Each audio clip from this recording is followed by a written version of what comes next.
My name is Ritu, and I'm CEO of Cirkled In. This is next in our series of interviews that we are conducting with admission officers all over the country on impact of COVID on enrollment for both class of 2020, fall of 2021, as well as fall 2020 classes. Today we have Paul Seegert, Director of Admissions at University of Washington, which is my alma mater, and I'm really proud of that.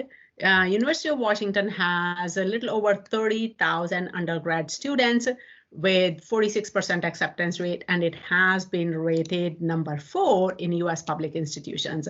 So I must say that I'm really proud of being an alum from that institution. And now my daughter is looking at UW as her undergrad program. So Paul, welcome and thank you for your time. I know you are very busy at this point of time, but really appreciate you giving time to share your insights and experiences. Yeah, glad to talk with you. Yeah, so let's just dive right into it. COVID. COVID has definitely upended the whole education system. Enrollment is the biggest hit. Campuses have been emptied as of spring break that never ended pretty much. And now we are looking at fall, which is going to look very different. At this point, a lot of colleges are not even sure if fall classes will be on campus or online. And definitely from the students and families' perspective, a lot has changed. We conducted a survey of over 1,100 high school students, and we found that a quarter of those are rethinking their college plans. So today I want to talk to you about how UW is reacting to that. What are some of the changes, how you are seeing COVID has impacted higher ed as an industry, with examples of University of Washington. So really appreciate your time in providing your insights for this very important discussion. So first of all, my first question is, and I always have very interesting input from different people, what specific area do you think that colleges and universities were least prepared for in tackling this sudden onset of COVID pandemic? Where were we least prepared? Sure. Well, when we all made admissions decisions, high schools and colleges were still in session. There were no bans on large gatherings, no stay-at-home orders. We could see that there may be disruptions due to COVID-19. There certainly were going to be some disruptions, but we had no idea at that time how significant those disruptions would be and how long lasting.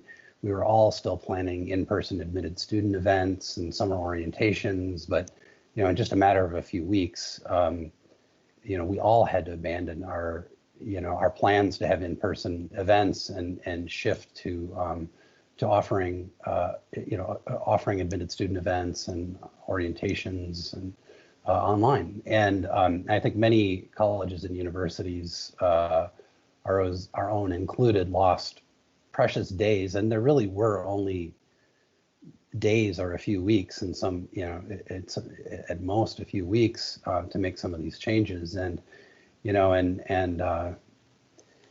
the process of trying to determine whether we were going to be able to have them online or not, it took longer to make the decision to just completely switch to online. That was just because everything was in flux at that point. But eventually, we all realized that we just needed to shift to online programming for a while, and unless a university already had all of those abilities, our university did not. We certainly had online content, but we were not in a position to offer a full admitted student preview event where we, might normally have, 1,500 visitors. We didn't have the ability at the time to do something like that online. But just in a matter of a couple of weeks, we came up with a way to do it, and that is something we were definitely not prepared for. But also.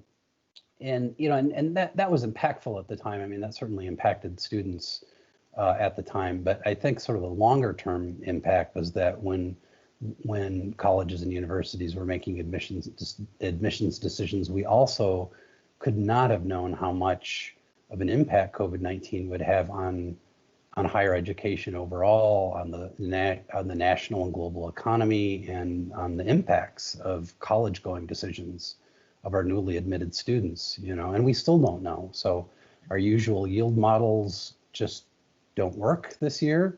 It's much more difficult to know how many offers, and well, at the time we didn't know how many offers we would need to make. And now there's the possibility, those universities that have wait lists, knowing whether to make, more offers off of wait list, how many offers to make. There's just no way to know how many offers to make in order to meet the enrollment goals that were set prior to the pandemic. And those are great challenges right now. Yes, absolutely. And Paul, if it makes you feel any better, everybody we have talked to, they said the same thing, that they were not prepared. I know UW is a research institution, so you have all the resources. Being in this land of Microsoft and Amazon, you have access to all tech resources. And we still hear, like, from every university, they were not just prepared. And the second piece is, we don't know what it will look like even in fall.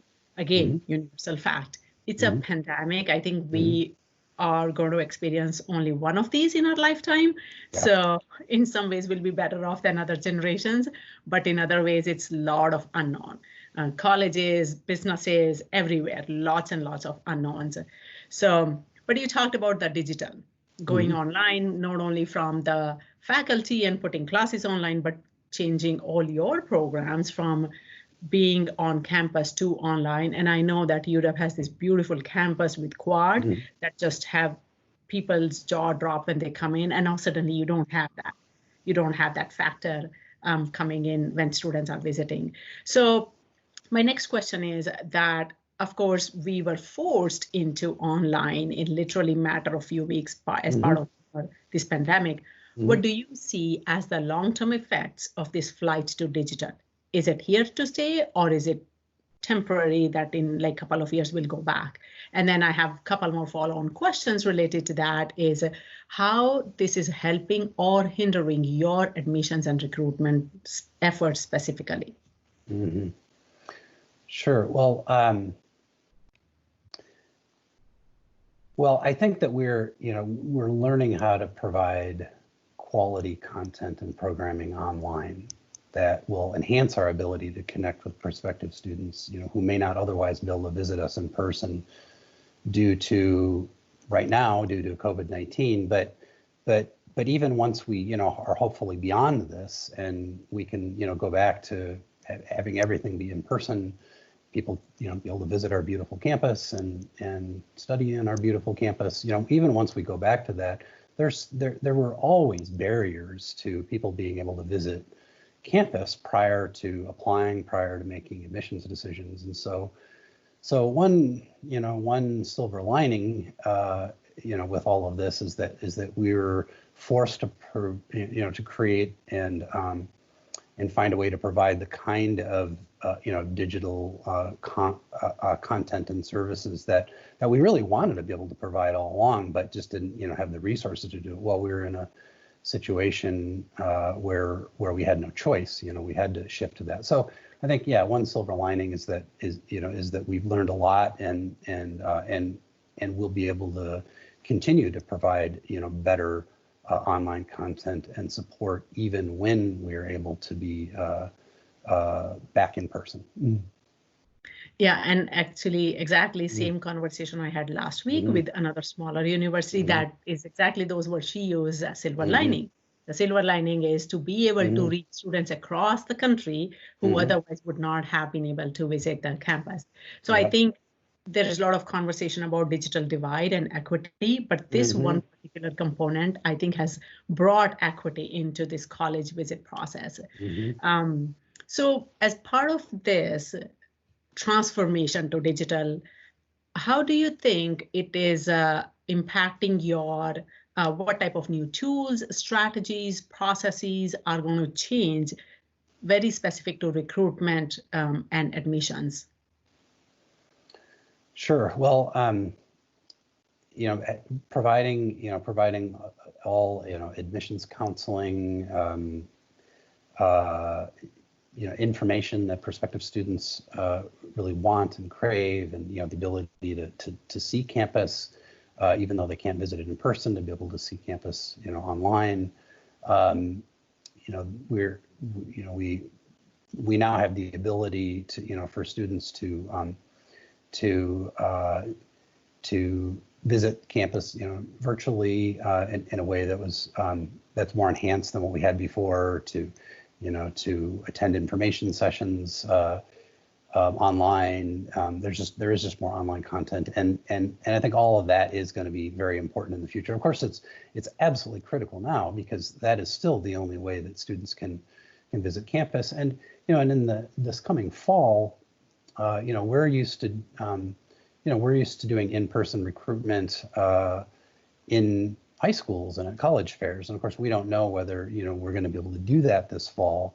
Hopefully the following spring and the following fall, we'll be able to be back to doing that. But until that is the case, we're going to have to continue to connect with students digitally, and and that is that's going to be very important for recruitment.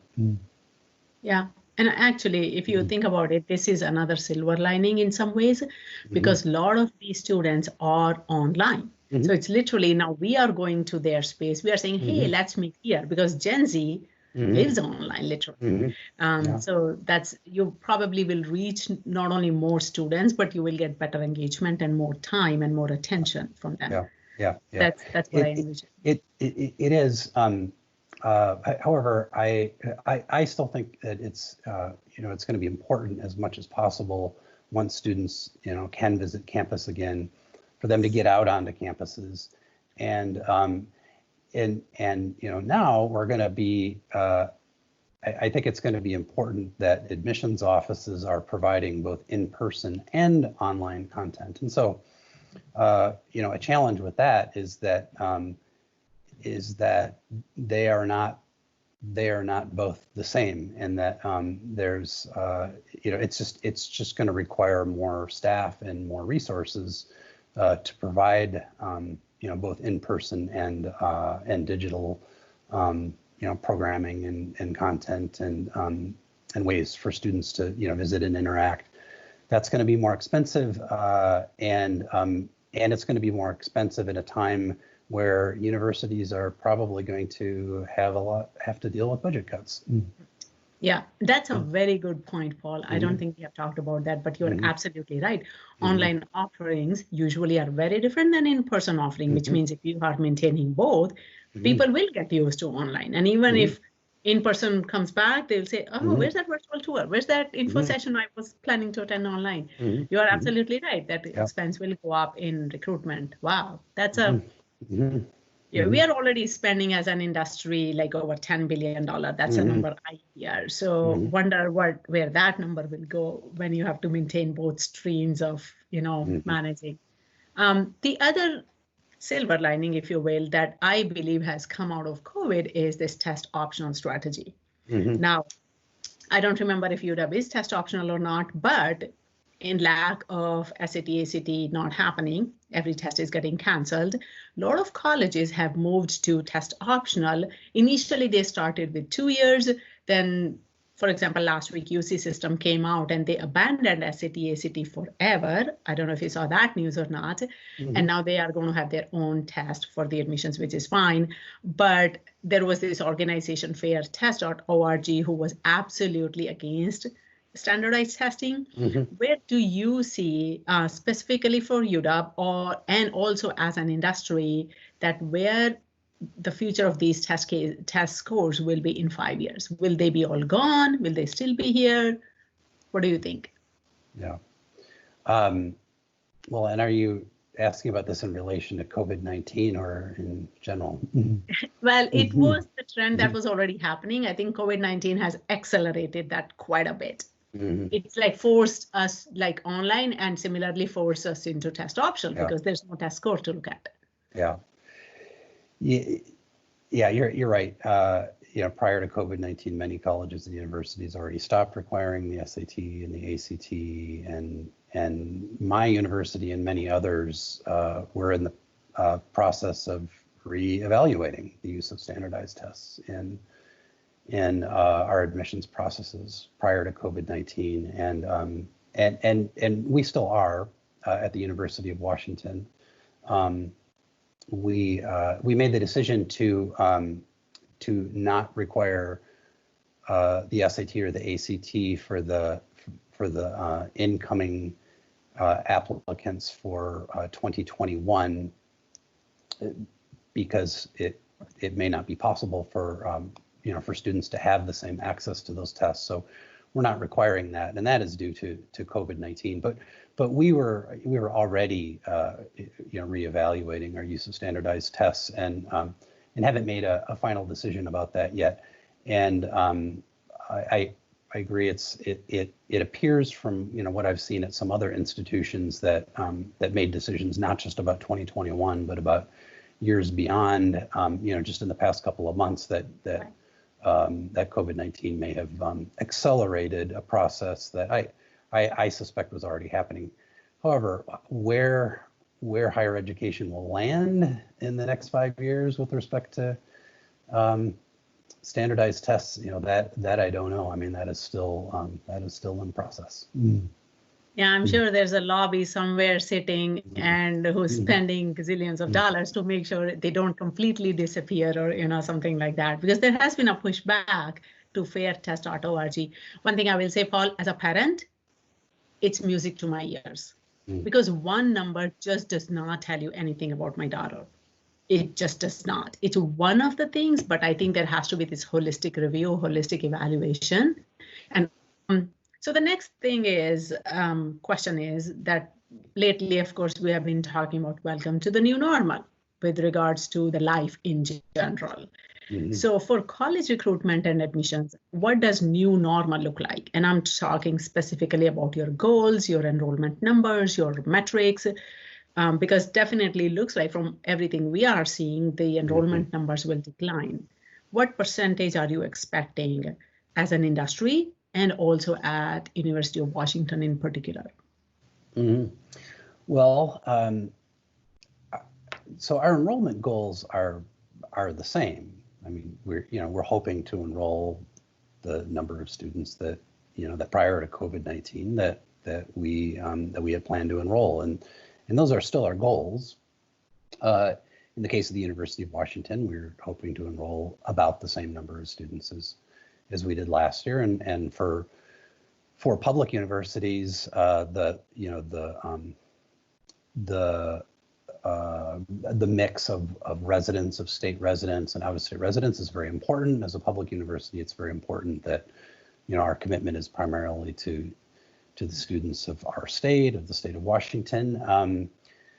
However, non-resident and international students are a very important part of our student body. I mean, you can't have a national and global world-class education without having students from not just around the state, but around the country and around the world. And so we are still, we're still hoping to enroll a similar number of students.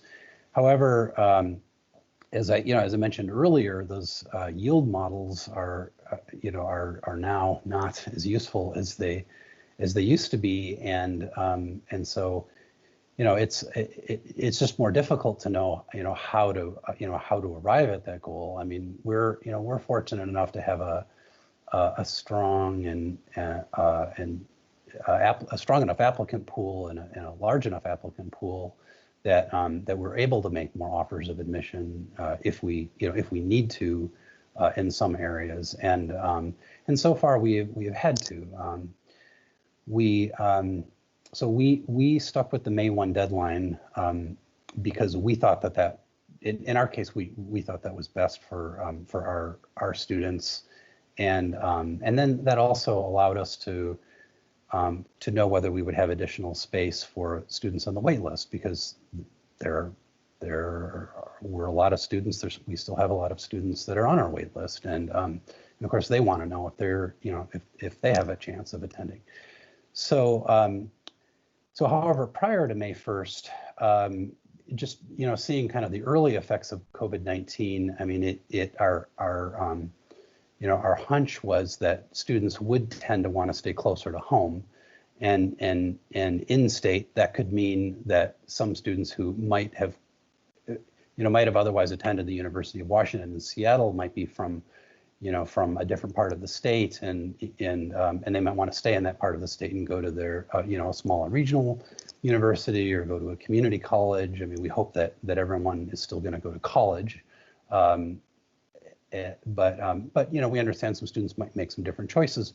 We also assume that some students who perhaps would have otherwise wanted to go out of state if they had that opportunity, or go to a private university, might decide that they wanted to stay closer to home, which would be to stay in state. And so we assumed that though our mix of Washington residents might be a little bit different, that in the end that they would probably accept offers at a similar rate. Mm-hmm. And we assumed that out-of-state students would probably accept at lower rates, just because of the the uncertainty, the economic uncertainty, perhaps more than anything. And of course, with international students, there's the question of them even be able to get student visas.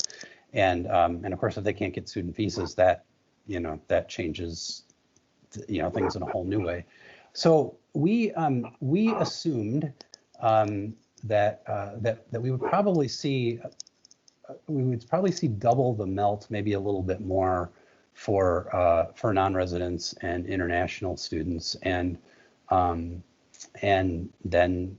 your research said something similar, and so we felt like we were probably onto a good strategy for our initial offers of admission that we made, but we also have a larger wait list than we've had in the past in case we needed to make more offers, and so far those assumptions have turned out to be accurate.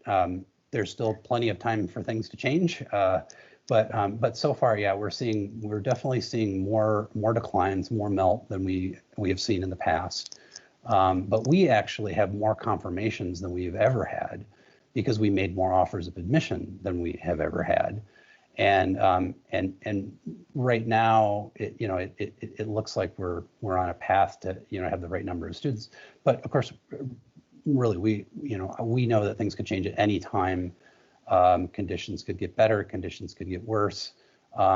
We just communicated with all the students on our wait list, letting them know that we're not able to make any more offers at this time, but that we're going to keep our wait list open for quite a while in case there's still space. I think it's going to be important to have those wait lists still, and this time of year, it's I always have mixed feelings. We want students who accepted their offers of admission to still attend university. It's also nice to be able to give opportunities to students on the wait list. But for us right now, because we made so many more offers than we usually make initially, we actually at this point are not making any wait list offers. Mm-hmm. Yeah, and University of Washington has 46% acceptance rate. Of course, I know plenty students in my neighborhood who got in, and plenty who did not. So it has been, even pre-COVID, very premium university and hard to get into, especially for direct admissions to comp sci, some of the comparative majors, definitely. And your hunch was absolutely right. Actually, a lot of students, our research showed, that are planning to stay closer to home. The other finding, which is a segue into my next question, is financial impact. So over 70% students in our research said that there is going to be a change in their financial situation related to higher education. From the university's perspective, it's not only that your funding will get cut probably by the state. You will have double expenses like we just talked about for admissions and recruitment. You may have less out-of-state and international students, meaning less revenue, but also there will be increased need of financial aid by students because they will need that. How do you see higher ed industry responding to these financial impacts, which are coming from all different directions? Yeah, this is just going to be enormously challenging, and the funding for public universities, of course, is going to be in jeopardy if states have to cut budgets, and it looks like states are going to have to cut budgets. So it's this is going to be enormously challenging, and I've seen similar challenges with the Great Recession and budget cuts. After that, of course, we don't know whether the financial impacts are going to be as long lasting. They might be deeper and more long lasting. They seem to be deeper, but will they be as long lasting? And of course, those are unknown. So I think all we know at this point is that there is going to be a financial impact, and there already is. Students, many more students than usual have applied for revisions of their their financial aid due to change of circumstances. That's creating a lot of work for financial aid offices. But the amount of financial aid is still finite, and I think a lot will depend on whether in the future more financial aid. I mean, I would hope that more financial aid would become available, but we'll see. I mean, we're going to have to see if state and the federal government will provide more financial aid. I hope they do, but that's going to be difficult, especially for states that aren't able to borrow money. So anything they spend money on in one place, they have to take from another. And unfortunately, higher education tends to be an easy place for states to cut back on funding. So yeah, it's definitely going to be a challenge. And universities I assume, are going to have to are going to have to deal with reductions in budgets. There's going to have to be budget cuts. I think that it's going to be a real challenge for provosts and presidents. I think with budget cuts is going to be in the space of enrollment and recruitment, that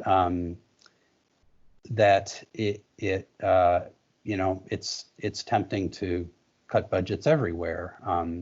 However, if budgets are cut for outreach and recruitment activities, then it may be difficult for universities to enroll even as many students as they need. And and the reality is that tuition is an important part of the funding model for universities, and as universities, and we're also entering a time where there will be fewer students graduating from high school in the coming years. And so there's also a demographic change in terms of the number of I mean, even if COVID-19 hadn't happened, I mean, we're about to enter a period where there were probably going to be fewer high school graduates, fewer college-going students than we had.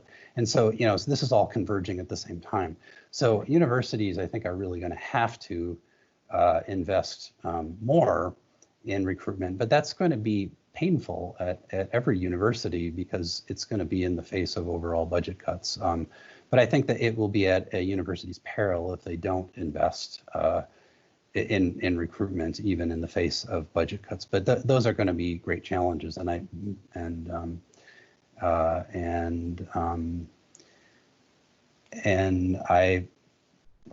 just yeah, I mean, those are going to be great challenges that we're all going to face. Yeah, and you are spot on. That's exactly what I tell when I talk to colleges and universities. Enrollment and recruitment are your bread and butter because they make sure that you have students coming in. Tuition is a big part of your revenue. You do not want to cut budgets there. You have to find other ways, which I know is hard. It's never easy. But last thing you want to cut should be enrollment and recruitment because that is your bread and butter for next year. So good. Well, my final question is, looking forward. If you have a crystal ball, Mm-hmm. fall is still up in the air. It Mm-hmm. could be in person, it could be, online, because Mm-hmm. some people are saying there'll be phase 2 of COVID in September. Right. Fall. So that can happen. Now, from admissions perspective, of course, for 2020, you are continuing. Most of the work has happened, but some work continuing. When are you kicking off your focus onto fall 2021 class? And when are you shifting gears, and what percentage of your efforts are going to be on that, looking forward in the context we are operating in? Sure. Yeah. Well, we would normally begin spring recruitment of high school juniors, who are rising seniors. We would normally be starting that now, and of course that's just not possible to do, to visit schools and go to college fairs and host students on campus. So our recruitment efforts and outreach efforts are going to continue to have to happen, digitally and over the phone. In terms of fall, I mean, we're already talking with our partners in high schools, and right now it's difficult for high schools to know whether they're going to even be able to have any kind of college visit program. So we're gonna plan for both. We're gonna plan for for actually visiting high schools, but also being able to to be able to reach students digitally. And I think for the time being, we're just gonna have to plan both and be ready for both as much as we possibly can, and until the time comes that we can start visiting, and hopefully that will happen by hopefully that will happen soon. We don't know when it's going to happen. Right. Yeah. Time is very fuzzy right now, Yeah, for sure. It sure is. Yeah. Yeah. Yeah. Well, is there anything else you would like to add? That's something that's important and I have not asked you. Well, I think that every university, I mean, of course, they're concerned about their class that they're building, and and the health of their university. But when I talk to my colleagues across the state and across the country, I mean, first and foremost, I think we're all concerned about students, and that they're able to that they're able to to access higher education in as much as possible in in ways that they were already planning to. And and I think we understand that some students are going to have to make some different decisions. And and this research that that your organization has done, and and just what some of us are seeing in terms of differences in yields. I mean, absolutely, students are they're making different decisions than they've made. However, it's I think it's really it's really important that we all still encourage students, though, to go to college. I think we think that the idea of putting off college for a year, I think that is not a good idea for students. That as much as possible to try to help students to just get connected with our institutions the best that we can right now, and then to help students as much as possible, just see that this is a short-term challenge, but before we know it, everybody is going to be back on campus again, and this will be a distant memory. And I think students will be glad once they're on campus, as much as possible, that they that I would say as much as possible, if they could if they can still attend the kind of institution that they wanted to attend. And I really think that's best for students. Again, understanding that in some cases they're going to have to make some different choices, but But even if it means staying in state, I mean, if it might mean instead of going to a large public university out of state, you go to a large public university in state. Maybe instead of going to a mid-sized university, out of state, you go to one closer to home. I think students can still sort of keep to the types of universities they want to with some changes, but I really hope that as much as possible we can encourage students for the benefit of students to not just wait. Don't as much as possible, don't put off education, don't defer admission. Just jump in, embrace it as much as you possibly can with these unusual circumstances, and then everybody will have great stories to tell when they're together on campus about how they started college, made these decisions under all these, these extraordinary circumstances, and they'll all have great stories to tell, and they'll all graduate together, and eventually they'll be at commencement together, and I really have I'm really proud of my colleagues I feel like everybody's really doing the right thing, and just trying to help students along the path to their education, which is so important. Perfect, Paul. That was beautiful. Yeah. I like your positive closure here. And yes, you're absolutely right. I mean, I didn't even think from that angle that very soon it'll be distant memory, right? In a big picture, yes, it looks huge today, but it won't be huge very soon. If you're looking at 4-year college degree, yeah, definitely by next spring, it's behind us. We'll have a vaccine, just like flu, we'll take the vaccine and we'll be fine. So it's literally an impact of like from beginning to end, probably 8-9 months. Again, in a short term, it's not small. The impact is everywhere. But in a long term, you're absolutely right. It's not big enough to put off your life on hold. So thank you for that, Paul, and really appreciate your time. And you brought some really good nuggets today. I'm sure your peers all over the country are going to enjoy that and will appreciate that. Great. It's great talking with you. Yeah.